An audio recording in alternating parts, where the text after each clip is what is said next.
నిన్న Ben Stokes జడేజాని మాటలతో ఎట్లయితే అటాక్ చేశాడో ఎవ్వరికి నచ్చలే. ఎస్, రూల్స్ ప్రకారం last 15 overs of the test match ఉన్నప్పుడు బోత్ ద క్యాప్టెన్స్ ఒప్పుకుంటే ఇంకా మ్యాచ్లో రిజల్ట్ రాదని చెప్పేసి you can walk off the field, match call of చేసేస్తారు ఎంపైర్స్. కానీ నిన్న సిచ్యువేషన్ ఎలా ఉండింది? వాషింగ్టన్ సుందర్ ఇంకా జడేజా ఇద్దరు సెంచరీల దగ్గర ఉన్నారు. Why would someone walk off the field? ఇదే సిచ్యువేషన్లో ఇంగ్లాండ్ బ్యాటర్స్ ఉంటే కూడా ఐఎమ్ 100% షూర్ వాళ్ళు బ్యాటింగ్ చేస్తారు. ఇంగ్లాండే కాదు, ఎనీ బ్యాటర్ ఉన్నా.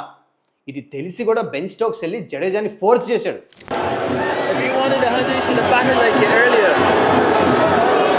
ఫోర్స్ చేస్తామే కాదు, ఆఖరికి ఎలాంటి మాటలు అన్నాడంటే, హ్యారీ బ్రూక్ లాంటి బౌలర్తో నువ్వు సెంచరీ కొడతావా? జడేజా చాలా స్మార్ట్గా హ్యాండిల్ చేశాడు. ఇన్ఫ్యాక్ట్ తను ఒకటే అన్నాడు, క్యాప్టెన్ నన్ను ఆడమన్నాడు అని చెప్పేసి ఆడి సెంచరీ కొట్టాడు.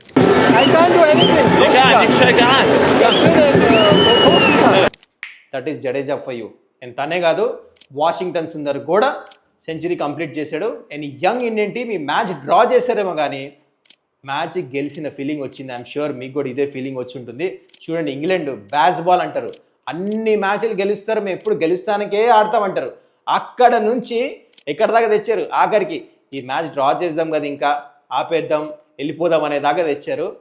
డెఫినెట్లీ ఈ యంగ్ ఇండియన్ టీం మాత్రము సూపర్ పర్ఫార్మెన్స్, టేక్ ఏ బావ్. మరి పర్ఫార్మెన్స్ ఎనీ ఇన్సిడెంట్స్ గురించి మీరేమంటారు కింద కామెంట్ చేయండి.